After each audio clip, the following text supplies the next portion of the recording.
Y ahora con Fede Marcel, que como mañana tiene responsabilidades, nos pidió venir hoy y aquí está.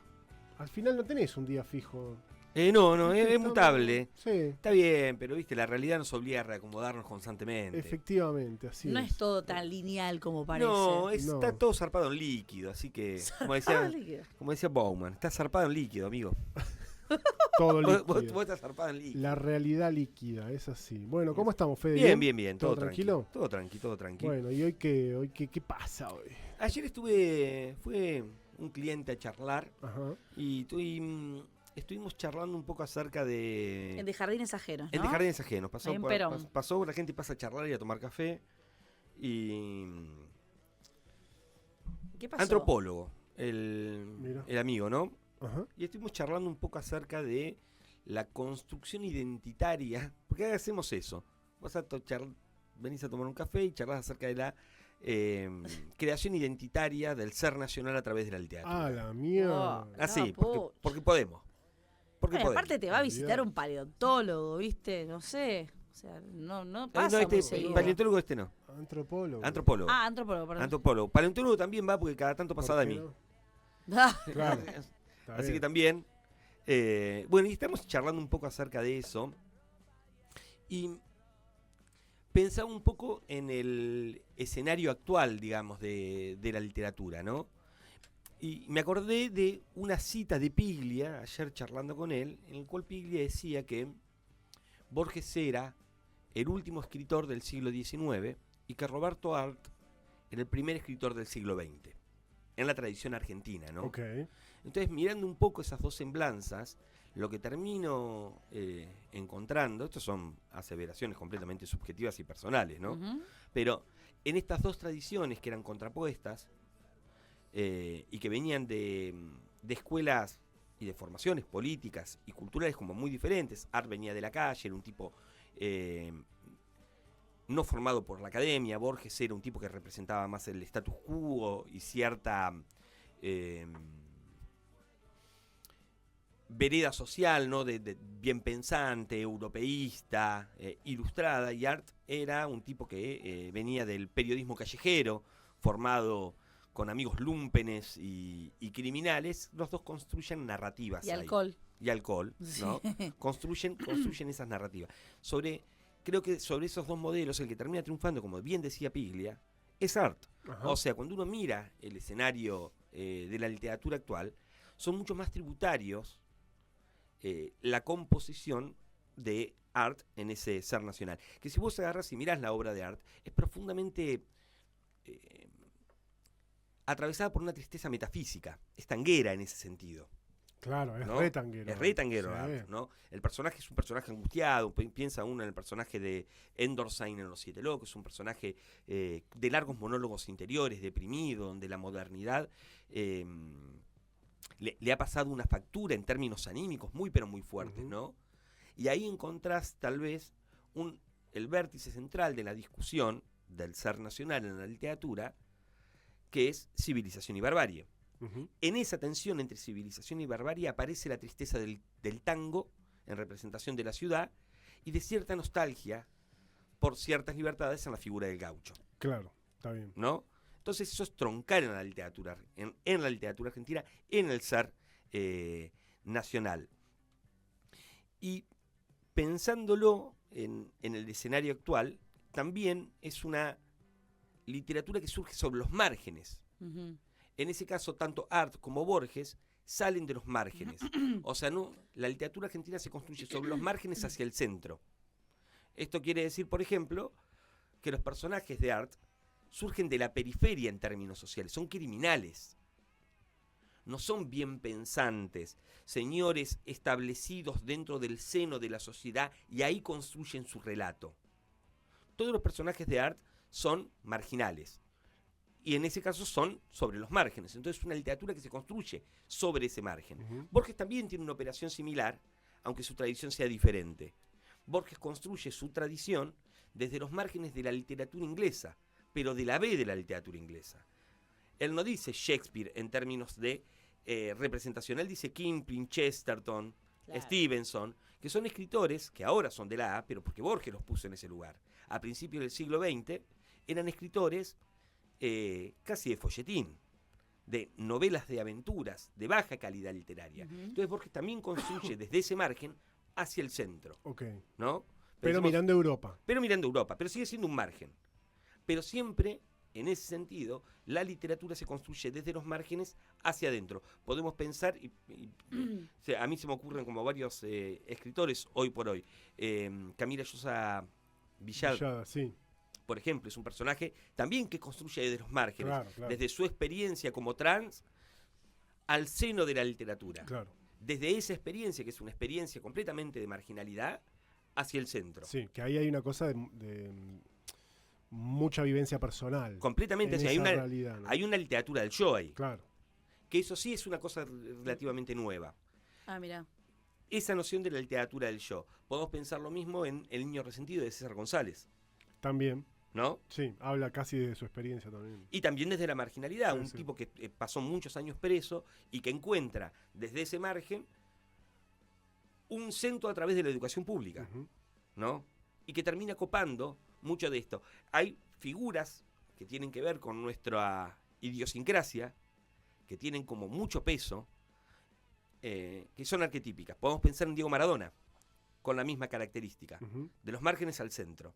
Podemos pensar incluso en la figura de Francisco, cómo construye poder el tipo desde los márgenes, desde la asistencia a aquellos que menos tienen, Sí, era un tipo que iba mucho a las villas y a las cárceles. ¿no?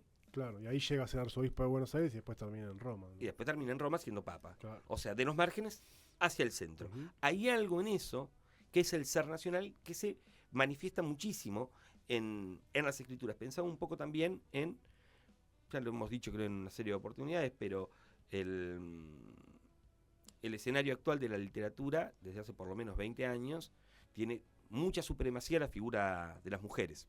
O sea, las mujeres están escribiendo muy buena literatura, se está editando o sea, hoy pensar en 7 escritoras y son 5, son minas, Wow, ¿no? muy bien. Y tenés que pensar en Almada, tenés que pensar en Shevlin, tenés que pensar obligatoriamente en Mariana Enríquez, si querés, Claro. Yusuk, ahora también, ahí ya tenés 4 más o menos al hilo, Sara Gallardo, que era algo que medio que vuelve a entrar, y encontrás muy pocos hombres que tengan ese grado de relevancia en términos de lectura, Ok.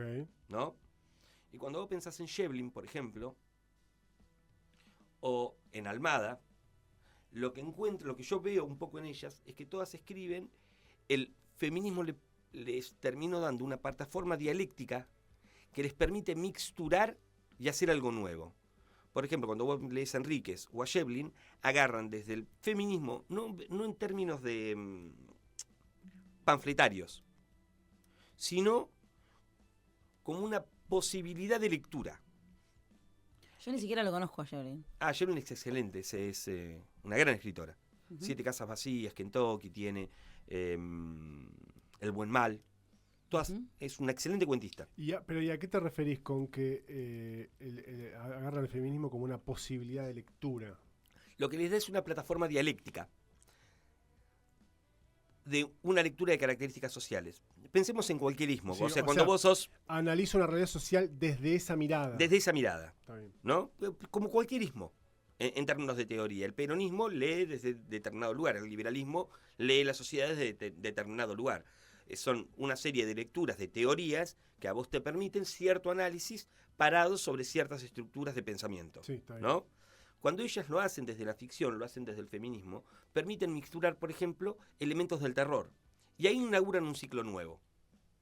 Porque ¿qué pasa si yo agarro una lectura de características feministas con elementos sobrenaturales? Bueno, vas a tener un terror particular, atravesado además por la larga tradición argentina. Entonces vos, cuando mixturas estas dos cosas, vas a encontrar una literatura de terror que no se parece a nada, que no tiene antecedentes, excepto en la literatura argentina, pero es nueva. Ujú. Porque acá no se escribía género, ¿no? Y contrario a lo que uno puede llegar a pensar, si pensamos, por ejemplo, no sé, me parece que es un caso más extraño el de Mariana Enríquez, por ejemplo. Mariana Enríquez forja sus tradiciones literarias desde otro lugar, no desde la tradición argentina. Por eso es diferente a Shevlin, a Yusuk y al resto de otras escritoras argentinas, porque Mariana lo hace desde la cultura norteamericana. Claro, ahí hay mucho no hay mucho Stephen King y ese tipo de autores en ella. Y lo que vas a encontrar exactamente, esa es la tradición de ella. Y cuando ella escribe más parecido allá que acá. No hay mucho monólogo interior en los personajes de Mariana Enríquez. Ah, mirá. No lo hay. No O sea, hay la esa estructura es muy parecida a la literatura norteamericana. Y me parece que Aunque está más... escriba en español. En Aunque argentino. escribe en español. Vos cuando lees... Lo mismo pasa también, me parece, con Claudia Piñeiro. Otra gran escritora que produce mucho. Pero las dos son muy cinematográficas. O sea, trabajan en un principio de construcción política, parecen más protestantes que católicas. O sea, el protestantismo, en términos filosóficos, si querés. sería. Filosóficos, si querés, sí. No quería usar esa, pero usémosla. Es del mundo hacia afuera. No hay, o sea, es el individuo y el mundo. Entonces, cuando vos narrás, no te narrás a vos mismo. Es el mundo y las circunstancias que ese mundo hacen con vos. Bien. En el, creo yo, catolicismo, es la subjetividad y el choque con el mundo. Y eso sí es literatura argentina, por eso tenemos tanto monólogo interior. Por eso Endorsain, estirado en la cama, mirando el techo, monologando acerca de su vida, la existencia y todo aquello que lo atraviesa. Por eso tenemos el tango. O sea, son de principios más católicos. Sí. En esa otra literatura es una literatura más hacia afuera. Fierro es un poco así también, ¿no? ¿Cuál? Martín Fierro. Claro. Fierro también tiene... en Fierro está la nostalgia de la expulsión. O sea, Claro. Fierro se tiene que ir a vivir con los indios porque el Estado argentino lo persigue. Claro. Está bien, el tipo debía muertes, digamos, ¿no? Sí, sí, Era... bueno. Pero también es... pero él tiene un conflicto interior con lo que la sociedad le ofrece, por decirlo de alguna manera. Eso y aparte, En la bueno, primera parte. En la segunda, Sí, en la primera, que es la que yo más, no sé, mi memoria está puesta en la primera. cuando él No regresa, sé, porque la vuelta es como que no... la vuelta es excelente. Sí, ya sé, pero la Es- leí también, pero no... La vuelta es no me excelente quedó. porque es donde subsana las heridas. Hay una cosa en Hernández sobre la vuelta que tiene que ver con un Fierro ya cambiado. Ha pasado 10 años viviendo en las tolderías con los indios. Cruz muere su amigo y el tipo regresa. Y cuando regresa cambiado. No regresa igual. y- Regresa, es más, sobre el final del Martín Fierro, en la última payada, cuando el negro lo invita a pelear, ujú. al que Fierro le debe muerte porque mató al hermano, Fierro le dice, no, yo ya no soy ese. Estoy con mis hijos y estoy con el hijo de Cruz. Yo no voy a ser ejemplo de esa violencia que yo ejercí. Te pido disculpas. Nuestro duelo va a ser de payadores, va a ser artístico. Claro. No va a ser Claro. a cuchillo, Claro. ¿no? Borges después va a escribir un cuento excelente que se llama El Fin, que va a decir, yo voy a contar lo que Hernández no se animó a contar. Ay, qué lindo eso. Entonces, Fierro se va, deja a los hijos y vuelve a enfrentar y a pelear con el Moreno y muere. Ujú. En ese duelo final, Fierro muere y muere en su ley. Dice, eso hubiera sido la coherencia narrativa que Hernández no tuvo la templanza de llevar a cabo, pero porque también el Martín Fierro cumplía un rol de características políticas. Cuando Hernández lo escribió, estaba construyendo el ser nacional. Él sabía que tenía ese peso. Sin ¿Qué hacer te- una película con Franchella, ¿no? Eso también. El Homo Argentum, ahí tenés otra construcción de narrativa nacional. Bueno, claro, sí. No la vi. Acorde a los tiempos que corren. Sí. Pero digamos, son narrativas atravesadas por... en este caso, sobre todo en el Martín Fierro y en estas primeras novelas, los escritores sabían muy bien lo que estaban haciendo. Estaban forjando la identidad de una nación por medio del arte. Yo Sí. creo que ahora lo que vos tenés es tradición. O sea, te peleás con esa tradición o la ensalzás. Ni hablar. ¿No? Ahora, por ejemplo, esa división que vos tenías entre civilización y barbarie, que aparece plasmada hasta la primera mitad del siglo XX, como tensión, ¿no? En términos de construcción, todo lo que va a venir después va a ser peronismo y antiperonismo. Esa misma pulsión que civilización y barbarie, hoy es peronismo y antiperonismo. Ujú. Y en todas las ficciones argentinas, vos vas a encontrarlo, vas a encontrar esa tensión. Esa polarización. No necesariamente tiene que ser una polarización de características, ¿cómo decírtelo?, evidentes. Ujú. Pero cuando vos narrás, incluso una ficción de terror, tomás un posicionamiento con respecto a la mirada del otro. Bueno, ¿qué mirada tenés acerca del otro? Son estas dos miradas. Las dos son válidas, ¿eh? Ujú. Ninguna es mejor que la otra. Pero uno tiene que dialogar obligatoriamente con ese con esa tensión histórica que recorren las ficciones, que siempre es siempre la misma. Cuando vos mirás, es inmanente. En Estados Unidos es otra la tensión. En Estados Unidos es la huida, la fuga, el escape del Estado. Ajá. Porque tienen otra concepción. En Inglaterra será otra. En Francia es otra. Cada nación tiene su identidad y su tema central. Hay uno que se pregunta fuertemente esto, es Piglia, en los 80, principios de los 80, en una novela que se llama Respiración Artificial. Cuando todos los intelectuales andaban disgregados por Europa, por las listas negras en Argentina, por la última dictadura militar, que estaban todos perseguidos, Piglia se pregunta en Respiración Artificial, perdidos en la diáspora, ¿quién de nosotros escribirá el Facundo? O sea, sobre su generación, ¿quién de nosotros va a escribir el Facundo de nuestra generación? Claro. Dice el tipo. ¿Y de qué habla el Facundo? De civilización y barbarie. Claro. ¿No? Es la misma tensión otra vez. Y frente a ese modelo, Piglia va a decir cuál es la tradición argentina. Y lo va a responder con Respiración Artificial. Y Respiración Artificial es un Frankenstein de géneros literarios. Es novela de ciencia ficción, epistolar, histórica. Va a mezclar por lo menos 7 o 8 géneros literarios solamente en una. Para decir, la tradición argentina es esta. Para intentar resolver eso que Borges también se había preguntado en el 45. ¿Podemos hacer literatura nacional sin hacer gauchesca?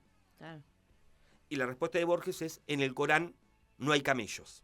Ah, Cualquier cosa que se escriba desde Argentina es literatura argentina, Claro. aunque no hable de gauchos. Claro.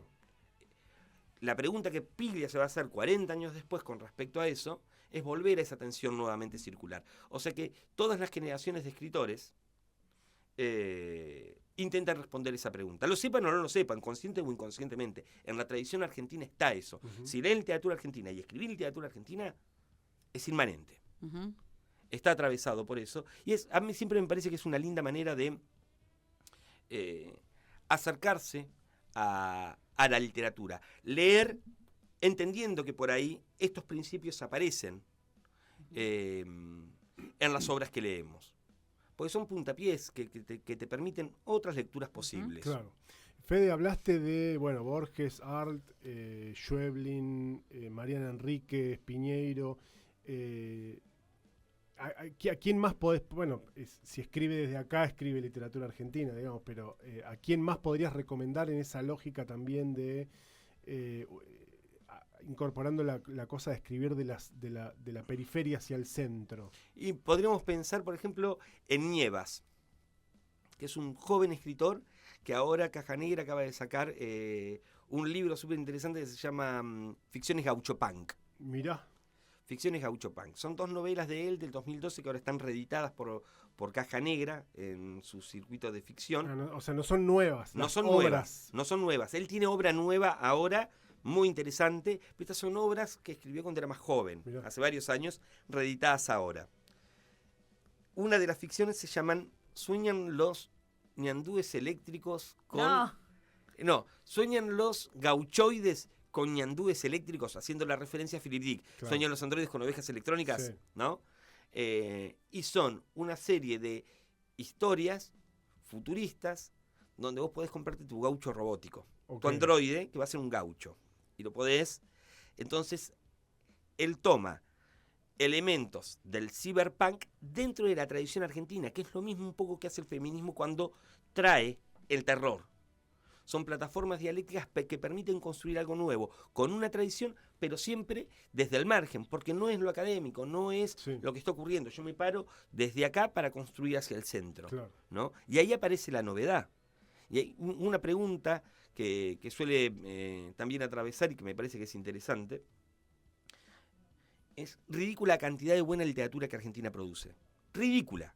O sea, vos tenés para mirar la cantidad de grandes escritores que nosotros tenemos y tenés que irte a Estados Unidos, Inglaterra, posiblemente Francia, o sea, países casi del primer mundo. O sea, producimos obras de calidad literaria que compiten mano a mano con cualquiera. Vos te agarras y vos te vas a países cercanos a nosotros y nadie produce lo que producimos nosotros. México no produce, Brasil no produce la misma cantidad de buenos escritores que nosotros Claro.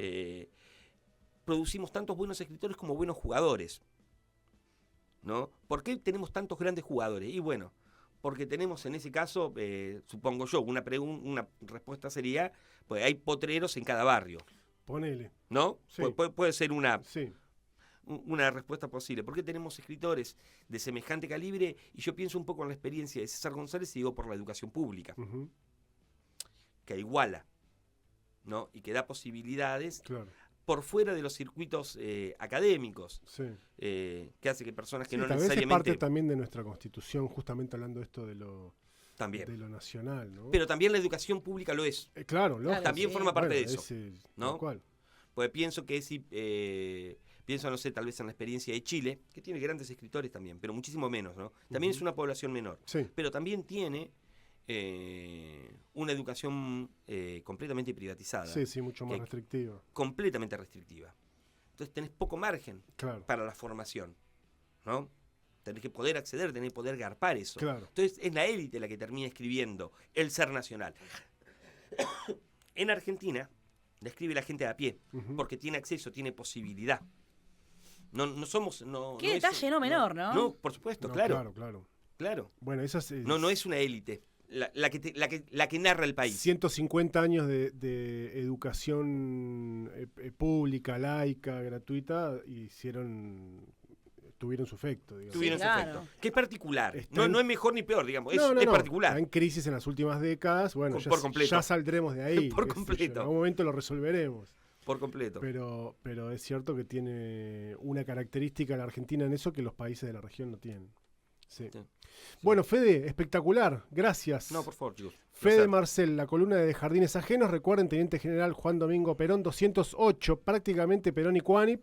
Ahí encuentran a la librería de Jardines Ajenos para ir a charlar con Fede y comprarse. Ustedes entran ahí y algo se van a llevar. Siempre. Es como esos lugares que tiene Volucompras. Es un magnetismo ahí que Pero hay tiene. como, ay, este puede estar bueno, no es tan largo, decís, voy a leerlo. No Sí, sé. además te ofrecen cafecito. Sí, además tenemos cositas ahora. Tenemos hay? pines, tenemos señaladores, ¿Hay cartas? postales. ¿Llegaron las cartas? No, me llegan la semana que viene, cartas de tarot. Me Mirá. interesan. Y tengo unas totem bag, ¿Qué es eso? unas bolsitas Ah. estampadas, Ah. re lindas también, de Agus Pic.